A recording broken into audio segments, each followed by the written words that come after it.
Hey, power readers, did you know that 28% of the Bible, when it was written, was speaking of a prophecy?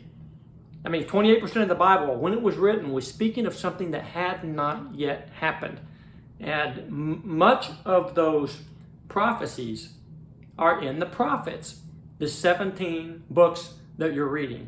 Now, the prophets account for 2 weeks and 14 days of this 60-day reading plan. And it's a lot. In fact, that's how much time we'll spend in the New Testament, 2 weeks. So as you're reading through the prophets, there's a theme that I want to share with you. I call it the Great Omission. Not the Great Commission, but the Great Omission. Put that up here.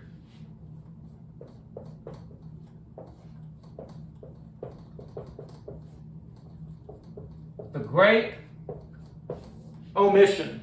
Now this speaks of two big-time prophecies that you will find throughout the prophets. The first one is what's known as the first coming of Christ.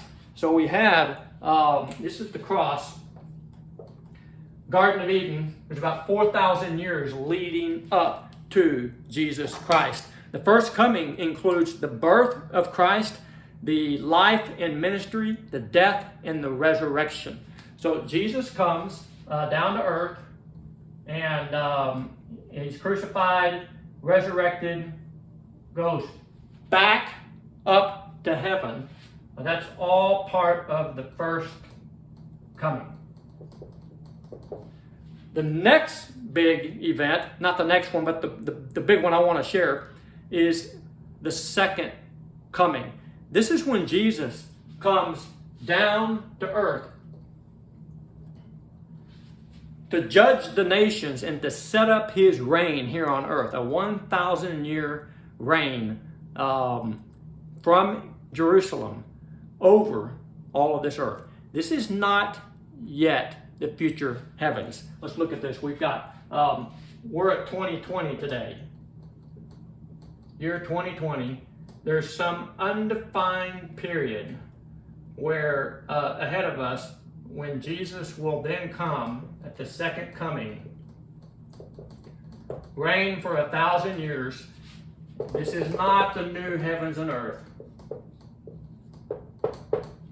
Okay, so let's look at what I think is a big mistake that many Bible readers have made, going all the way back 2,000 years.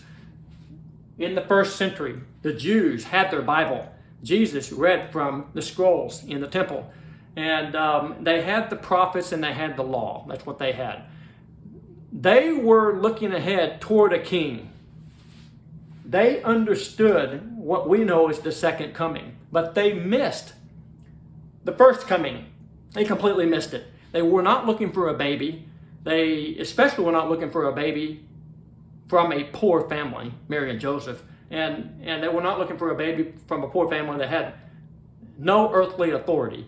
You know, Jesus had authority from heaven. He had authority from God, but he had very little influence on earth. He had some disciples that followed him.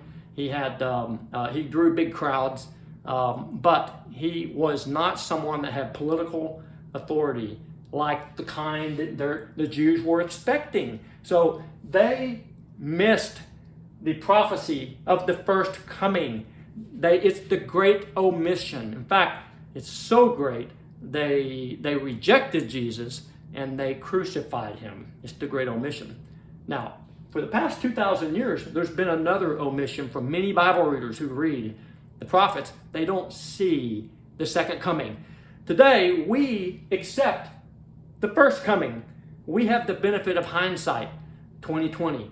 We have the benefit of our faith in the events that we believe, that Jesus came, was born of a Virgin Mary, that he was the Son of God, that he was crucified, and that he came back to life. We accept all that. We're all about the first coming, but many Bible readers have completely omitted the idea or the understanding of the second coming. We're committing another great omission by not factoring this into our understanding of the Bible. And so if you don't understand the second coming, you will miss a lot of what the Bible is giving us. So as you're reading through the prophets, I want you to be aware of the signs. You'll see some of them in places like Isaiah chapter 11 and chapter 60, Jeremiah chapter 23 and chapter 30 through 33, Ezekiel 36 and 37, Zechariah chapter 14. Those are just some of the places where you can catch a glimpse of this millennial kingdom. Revelation 20. Revelation 20, another place where you can go and read about the millennial kingdom. It's never mentioned millennial kingdom, but you'll see the 1,000-year period that the prophecy speaks of. So I hope this helps you make the prophets more understandable, because the prophets, they're tough. They're hard to follow sometimes. But when doing so, we will avoid the great omission that have plagued Bible readers for the past 2,000 years. All right, you're doing fabulous. You're almost through the Old Testament. You're almost into the New. Keep up the great work.